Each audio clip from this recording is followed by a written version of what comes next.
Bueno chicos, hoy vamos a ver así morirá el sol y no es una supernova. Canal de Guam. Guam Siempre cosmos de elementos químicos pesados. Sin embargo, eso no es lo que le pasará al Sol. No habrá una gran explosión. Hoy os presentamos al Flash de Helio, un espectacular fogonazo que precederá a la muerte de nuestra estrella y que, paradójicamente, no podremos ver. Bueno, suponiendo que quede alguien para verlo. ¿Cómo serán los últimos días del Sol? ¿Cómo afectará su muerte a la Tierra? ¿Cuánto tiempo nos queda? Vamos a descubrirlo. Pero si queréis aprender de una forma fácil y gratuita cuáles son las matemáticas que hacen que esta evolución del Sol suceda, os recomiendo Brilliant, una plataforma interactiva para aprender matemáticas, física, computación, etc. Esto la gente de Brilliant no lo sabe, pero llevo usando su plataforma desde hace unos 2 años. Me trajo un curso que tenían sobre teoría de grupos y me encantó. Las lecciones no solo son con texto o imágenes, sino también con interactivos que te ayudan a comprender mejor. Tienen una dedicada al cubo de Rubik. Es súper guay como vas entendiendo con matemáticas muy profundas el número de combinaciones que hay, las posibles soluciones. También la propia lección te va haciendo preguntillas para que veas hasta qué punto has entendido lo que te han explicado. Aunque se puede usar desde la web, yo lo llevo en el móvil. Así puedo seguir aprendiendo cuando voy en el tren o en el metro y me notifica cuando llevo unos días sin avanzar ninguna lección. Cada vez aparecen cursos nuevos, pero ya hay de física, tanto clásica como cuántica, de un montón de ramas de las matemáticas y también sobre programación, ciencia de datos e inteligencia artificial. Si os interesa, tenéis 30 días gratis de Brilliant usando el link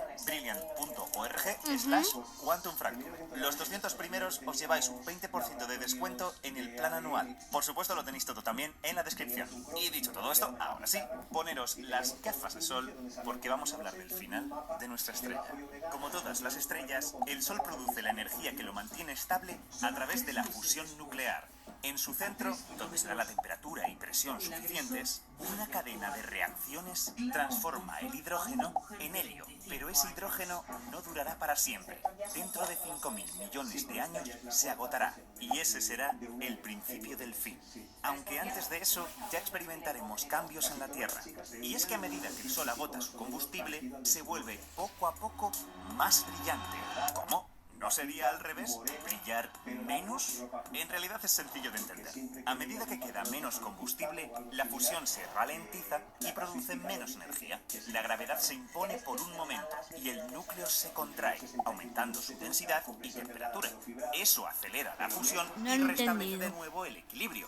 Pero mira, ahora se está produciendo más energía que antes. Esa energía extra hace que la estrella vaya aumentando de brillo y de tamaño, dado que las capas exteriores se ven empujadas hacia afuera.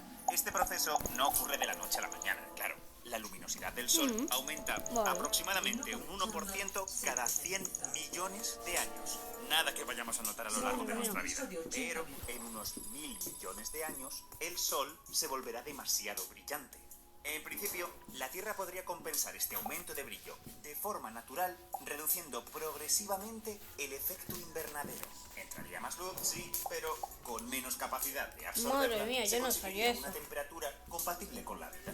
De hecho, nuestro planeta seguramente lleva haciendo eso desde que se formó. Y lo consigue gracias a las rocas. La temperatura aumenta la erosión de los silicatos de la superficie terrestre, un proceso en el que absorben CO2 para formar carbonatos. El gas de efecto invernadero queda atrapado en la roca y ¿todo estupendo? Bueno, esto tiene graves consecuencias. Y es que dentro de unos 600 millones de años, la concentración de CO2 será 8 veces menor que la actual, insuficiente para que las plantas realicen la fotosíntesis. Las plantas morirán, el oxígeno irá desapareciendo de la atmósfera y poco a poco irán pereciendo todos los seres vivos. Y aunque desarrolláramos alguna tecnología para resolverlo, habrá un momento en el que ya no quede más dióxido de carbono y la Tierra ya no podrá hacer nada para enfriarse. En 1.000 millones de años, la temperatura subirá a unos 50 grados Celsius. Los océanos empezarán a evaporarse y nuestro planeta se convertirá en un desierto.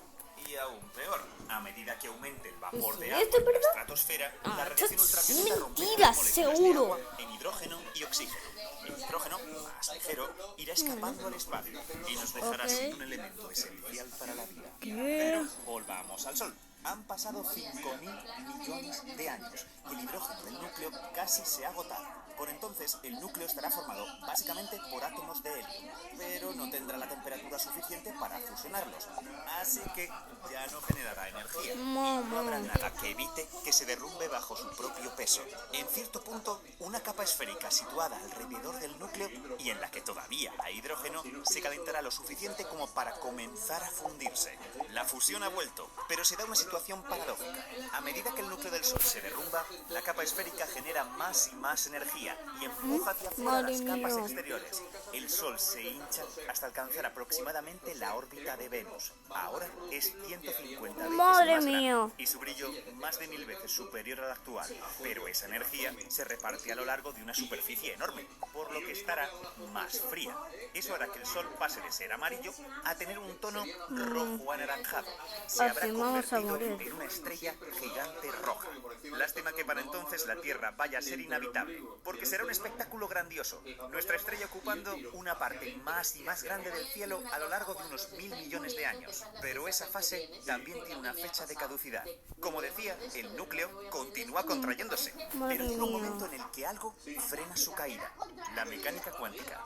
Y es que, conforme aumenta la densidad del núcleo, los electrones atrapados dentro de él se ven empujados a ocupar el mismo estado cuántico, como si intentaras sentarte en la misma butaca en la que hay otra persona. Esto va en contra de la naturaleza de los electrones, lo que les obliga a vivir al límite, hacinados, ocupando todos los estados cuánticos libres, pero sin solaparse. Se ha formado un nuevo estado de la materia, el gas degenerado. ¿Qué? Como si se tratase de un montón de compañeros de piso que han de encontrar lugares cada vez más inaccesibles y enrevesados para dormir, los electrones se ven obligados a ocupar niveles de energía cada vez más altos. Es ese precio cada vez más elevado lo que va frenando el colapso del núcleo. En un momento dado, unos 1200 millones de años después de agotar su hidrógeno, el núcleo alcanza los 100 millones de grados, una temperatura suficiente para que el helio comience a fusionarse para producir átomos de carbono y oxígeno. Esas reacciones producen mucho calor y eso tiene un efecto asombroso en el núcleo degenerado. Veréis, un gas degenerado se comporta de manera muy distinta a uno normal. De hecho, se parece más a un líquido que a un gas. En un gas normal, al subir la temperatura, aumenta la presión y eso hace que el gas se expanda y se enfríe. Pero en un gas degenerado, la presión solo depende de la densidad.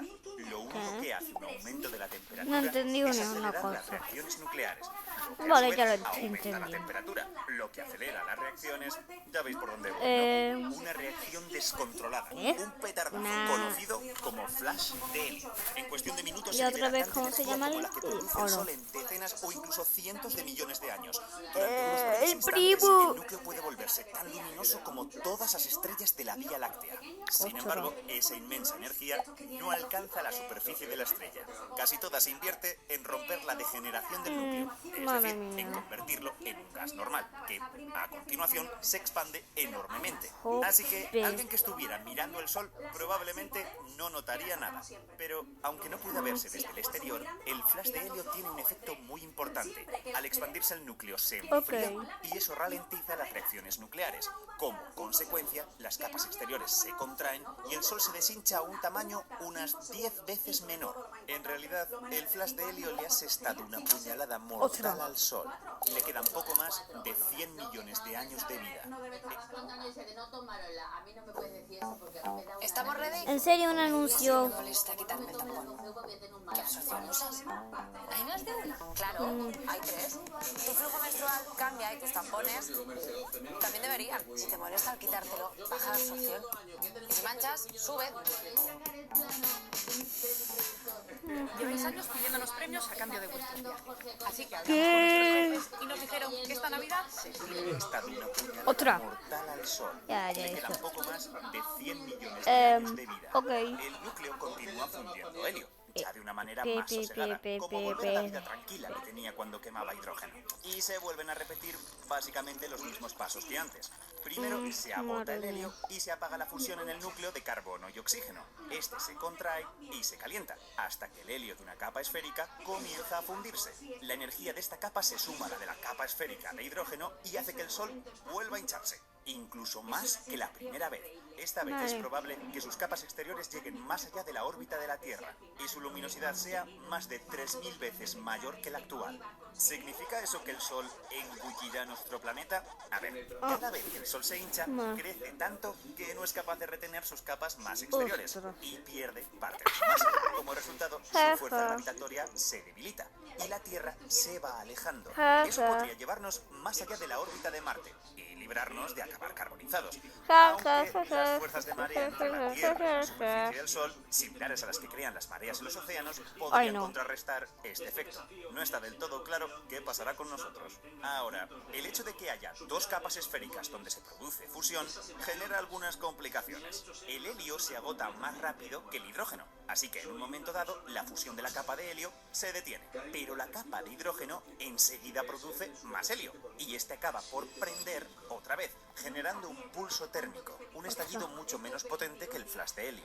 El fogonazo hace que la estrella se expanda y se enfríe, lo que apaga momentáneamente la fusión de la capa de hidrógeno y hace que la estrella se contraiga. En un momento dado, la Esto fusión no va de a ser hidrógeno bueno. se reactiva y el ciclo vuelve a empezar. El Sol quizá experimente 4 o 5 de esos fogonazos, separados por unos 100.000 años. La energía producida en cada uno de ellos hace que el Sol expulse al espacio sus capas exteriores, perdiendo más de un 50% de su masa y creando un envoltorio esférico de gas alrededor suyo. Esto no va a Mientras, ser el núcleo muy del Sol bueno. continúa derrumbándose y calentándose, aunque nunca alcanza la temperatura suficiente para que empiece a fundirse el carbono. Mamá. Sigue contrayéndose hasta alcanzar más o menos el tamaño de la Tierra. Entonces, la mecánica cuántica vuelve a detener la caída debido a la degeneración de los electrones del carbono.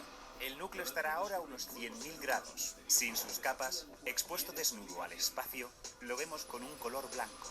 El Sol, o más bien lo que queda de él, su cadáver, se ha convertido en una enana blanca, una brasa que irá apagándose poco a poco, hasta convertirse en una enana negra, al cabo de muchos miles de millones de años. Pero hay algo más. En cierto momento del colapso, el Sol comienza a lanzar vientos muy fuertes que dan formas caprichosos al envoltorio esférico. El resultado final será una enorme nube de gas ionizado conocida como nebulosa planetaria, que brillará con vistosos colores en respuesta a la luz ultravioleta Yo creo que de la esto enana no, blanca. tío. Por ejemplo, el hidrógeno emite luz roja, el oxígeno luz verde y el helio luz azul. Será una vista realmente hermosa. Bueno, ¿y qué pasa con nosotros? ¿Hay algo que podamos hacer para salvarnos? Aunque el Sol no acabará engullendo la Tierra, de poco nos servirá. Para entonces, la zona de habitabilidad, aquella en la que un planeta puede poseer agua líquida en su superficie, se habrá trasladado al sistema solar exterior. Tal vez alguno de los cuerpos helados del cinturón de Kuiper pudiera ofrecernos un refugio temporal, suponiendo que hayan resistido a la caótica muerte del Sol y sigan ligados a él. Pero una vez que el Sol se apague y se transforme en una enana blanca, habremos perdido nuestra única fuente natural de luz y calor. Y la vida en el sistema solar se tornará imposible. O no. Hay trabajos que sugieren que un planeta suficientemente cerca de una enana blanca podría reunir las condiciones necesarias para la vida. Así que, quién sabe, puede que la humanidad no solo presencie la compleja y espectacular muerte del Sol, sino que además le sobrevivamos. Y ya sabes, si quieres más ciencia Menos solo mal. tienes que suscribirte. Y gracias por vernos. Adiós. Bueno, espero que os haya gustado el vídeo. Bueno, espero que os haya gustado todo. Y bueno, adiós. ¡El primo!